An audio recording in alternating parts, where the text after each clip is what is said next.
And in today's video, we're going to go over what exactly a brilliant move is and a criteria system that you can use in order to hit brilliant moves with ease. So there are three criteria for actually hitting a brilliant move. The first criteria is that you're sacrificing material. The second criteria is that this is the only move that is winning. And the third criteria, and maybe the most important, is this move will change the tide of your game. Based on those criteria, let me know if you can find the brilliant move. Go ahead and pause the video.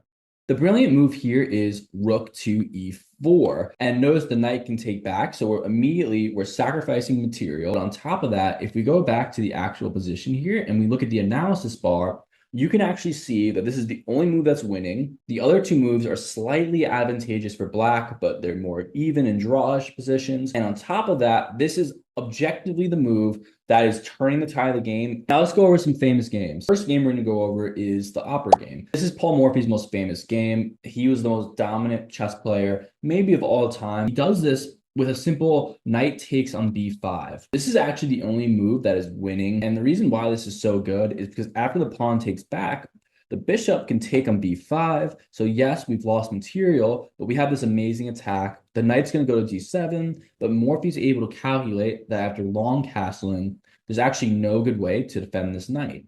Let's say rook goes to d8.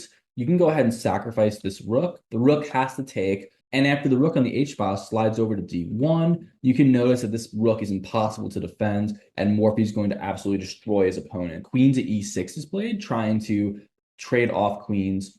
Here we have bishop takes rook, knight takes back, and here we have another brilliant move because there's only one winning move you can make, and this particular move happens to also be sacrificing material and changes the tide of the game once again.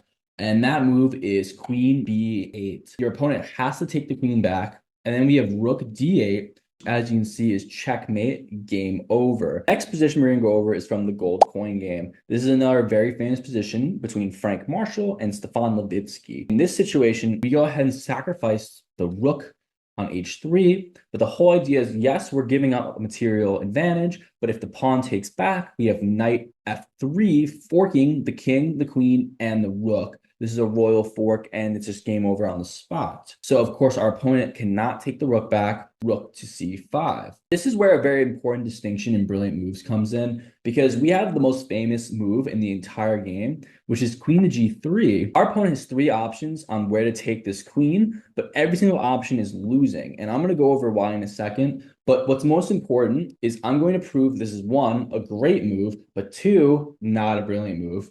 The reason why this isn't a brilliant move is because, yes, we're giving up a material advantage, but there are multiple good moves on the board and there are multiple ways to win. And at this point, Frank Marshall was completely destroying his opponents. The other move is brilliant. This move is not, but this is the most famous move in the position. So let's talk about these takes.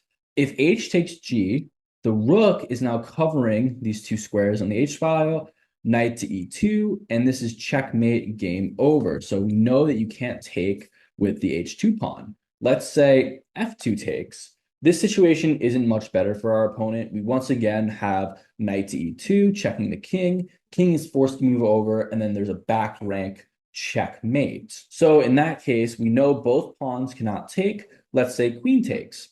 Well, if the queen takes, we have knight e2 check, king moves over, knight takes, and here, if the pawn takes here, it would be an illegal move because there'll be discovery on the king.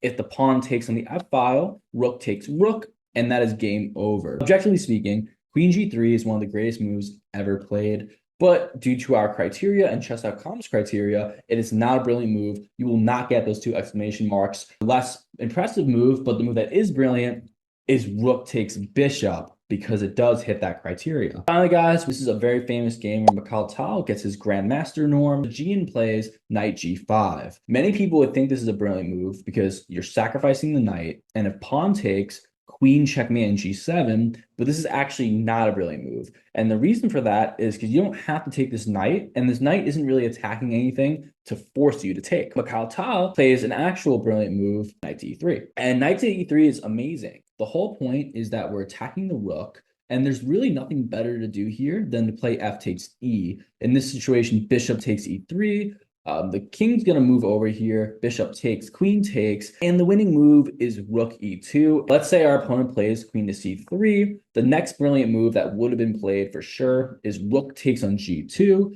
After the king takes back, you've given up a massive amount of material. So Gian is actually up +2 right now. But after a move like, let's say, d2, this pawn is actually impossible to stop if the rook goes to block. Bishop g4, and you can see that our opponent is going to have to sacrifice massive material to prevent us from getting a second queen. And that's it, guys. Your objective guide to hit more brilliant moves on chess.com. Stay classy. Until next time.